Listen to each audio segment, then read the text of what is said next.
Audio clip number 78 انشاءاللہ اس audio clip میں قرآن پاک کی سورہ بقرہ کی آیت نمبر 227 سے 229 کی تلاوت، ترجمہ اور تفسیر قرآن صراط الجنان سنیں گے۔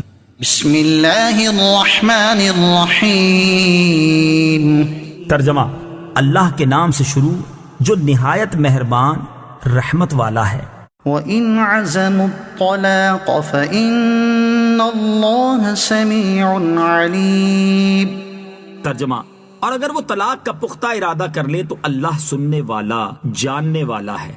وَإِنْ عَزَمُوا الطَّلَاقَ، اور وہ اگر طلاق کا پختہ ارادہ کر لیں۔ تفسیر صراط الجنان میں ہے، زمانہ جاہلیت میں لوگوں کا یہ معمول تھا کہ اپنی عورتوں سے مال طلب کرتے، اگر وہ دینے سے انکار کرتی تو 1 سال، 2 سال، 3 سال یا اس سے زیادہ عرصہ ان کے پاس نہ جانے اور صحبت ترک کرنے کی قسم کھا لیتے اور انہیں پریشانی میں چھوڑ دیتے۔ نہ تو وہ بیوہ ہوتی کہ کہیں اپنا ٹھکانہ کر لیتی اور نہ شوہردار کے شوہر سے کچھ سکون حاصل کرتی۔ اسلام نے ظلم کو مٹایا اور ایسی قسم کھانے والوں کے لیے 4 مہینے کی مدت معین فرما دی کہ اگر عورت سے 4 مہینے یا اس سے زائد عرصے کے لیے یا غیر معین مدت کے لیے ترک صحبت کی قسم کھا لے، جس کو ایلا کہتے ہیں، تو اس کے لیے 4 ماہ انتظار کی مہلت ہے۔ اس عرصے میں خوب سوچ سمجھ لے کہ عورت کو چھوڑنا اس کے لیے بہتر ہے یا رکھنا۔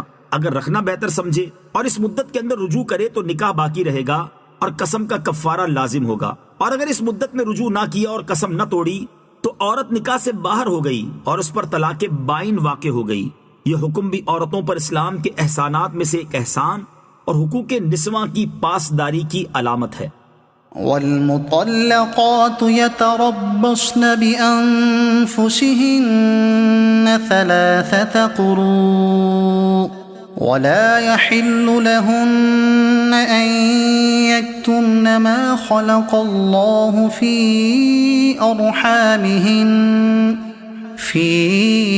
أرحامهن إن كن يؤمن بالله واليوم الآخر وبعولتهن أحق بردهن في ذلك إن أرادوا إصلاحا ولهن مثل الذي عليهن بالمعروف وللرجال عليهن درجة واللہ عزیز حکیم۔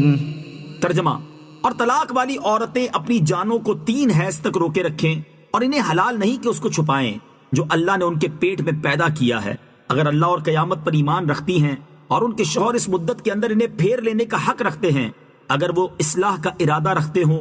اور عورتوں کے لیے بھی مردوں پر شریعت کے مطابق ایسے ہی حق ہے جیسا ان کا عورتوں پر ہے، اور مردوں کو ان پر فضیلت حاصل ہے، اور اللہ غالب حکمت والا ہے۔ والمطلقات یتربصن بانفسہن 3 قروء، اور طلاق والی عورتیں اپنی جانوں کو 3 حیض تک روکے رکھیں۔ اس آیت میں مطلقہ عورتوں کی عدت کا بیان ہے، جن عورتوں کو ان کے شوہروں نے طلاق دی ہو، اگر وہ شوہر کے پاس نہ گئی تھی اور ان سے خلوت صحیحہ بھی نہ ہوئی تھی، جب تو ان پر طلاق کی عدت ہی نہیں ہے، جیسا کہ سورہ احزاب کی آیت نمبر 49 میں ہے۔ اور جن عورتوں کو کم سنی یا بڑھاپے کی وجہ سے حیض نہ آتا ہو، ان کی عدت 3 مہینے ہے، اور جو حاملہ ہوں ان کی عدت بچہ جنہ ہے، جیسا کہ ان دونوں کی عدتوں کا بیان سورہ طلاق کی آیت نمبر 4 میں ہے۔ اور جس کا شوہر فوت ہو جائے اگر وہ حاملہ ہو تو اس کی عدت بچہ جنہ ہے، جیسا کہ اوپر بیان ہوا۔ اور اگر فوت شدہ کی بیوی حاملہ نہ ہو تو اس عورت کی عدت 4 ماہ 10 دن ہے، جیسا کہ سورہ بقرہ آیت نمبر 234 میں ہے۔ مذکورہ بالا عورتوں کے علاوہ باقی جو آزاد عورتیں ہیں، یہاں ان کی عدت اور طلاق کا بیان ہے کہ ان کی عدت 3 حیض ہے۔ ولا یحل لہن، اور انہیں حلال نہیں، جس چیز کا چھپانا حلال نہیں وہ حمل اور حیض کا خون ہے۔ ان کا چھپانا اس لیے حرام ہے کہ ان کے چھپانے سے رجوع کرنے اور اولاد کے بارے میں جو شوہر کا حق ہے وہ ضائع ہوگا۔ ان کن یؤمن باللہ والیوم الآخر، اگر اللہ اور قیامت پر ایمان رکھتی ہیں۔ تفسیر صراط الجنان میں ہے، یہاں بطور خاص ایمان کا تذکرہ کر کے یہ سمجھایا ہے کہ ایمان کا تقاضا یہ ہے کہ اللہ تعالیٰ کے ہر حکم پر عمل کیا جائے، لہٰذا ہر نیک عمل کو ایمان کا تقاضا کہہ سکتے ہیں۔ وَبُعُولَتُهُنَّ أَحَقُّ بِرَدِّهِنَّ فِي ذَلِكَ، اور ان کے شوہر اس مدت کے اندر انہیں پھیر لینے کا حق رکھتے ہیں۔ تفسیر صراط الجنان میں ہے شوہروں کو رجعی طلاق میں عدت کے اندر رجوع کا حق حاصل ہوتا ہے۔ آیت میں ارادو کے لفظ سے یہ بھی معلوم ہوا کہ طلاق رجعی میں رجوع کے لیے عورت کی مرضی ضروری نہیں، صرف مرد کا رجوع کافی ہے۔ ہاں، ظلم کرنے اور عورت سے اپنے انتقام کی آگ بجھانے کے لیے رجوع کرنا سخت برا ہے۔ رجوع اصلاح کی نیت سے ہونا چاہیے۔ افسوس کہ ہمارے ہاں اس جہالت کی بھی کمی نہیں، بیویوں کو ظلم و ستم اور سسرال سے انتقام لینے کا ذریعہ بنایا جاتا ہے، حتیٰ کہ بعض اوقات تو شادی ہی اس نیت سے کی جاتی ہے اور بعض اوقات رجوع اس نیت سے کیا جاتا ہے۔ یہ سب زمانہ جاہلیت کے مشرکوں کے افعال ہیں۔ وَلَهُنَّ مِثْلُ الَّذِي عَلَيْهِنَّ بِالْمَعْرُوفِ، اور عورتوں کے لیے بھی شریعت کے مطابق مردوں پر ایسے ہی حق ہے جیسا عورتوں پر ہے، یعنی جس طرح عورتوں پر شوہروں کے حقوق کی ادائیگی واجب ہے، اسی طرح شوہروں پر عورتوں کے حقوق پورے کرنا لازم ہے۔ وَلِلرِّجَالِ عَلَيْهِنَّ دَرَجَةٌ، اور مردوں کو ان پر فضیلت حاصل ہے۔ مرد و عورت دونوں کے ایک دوسرے پر حقوق ہیں، لیکن مرد کو بہرحال عورت پر فضیلت حاصل ہے اور اس کے حقوق عورت سے زیادہ ہے۔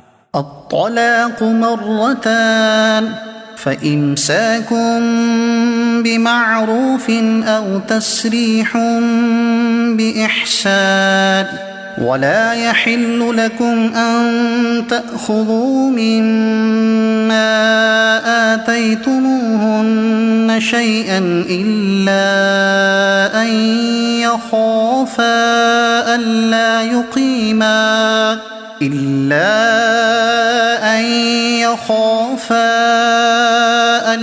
يقيما حدود الله، فإن خفتم ألا يقيما حدود الله فلا جناح عليهما فيما افتدت به، تلك حدود الله فلا تعتدوها، ومن يتعد حدود الله فأولئك هم الظالمون۔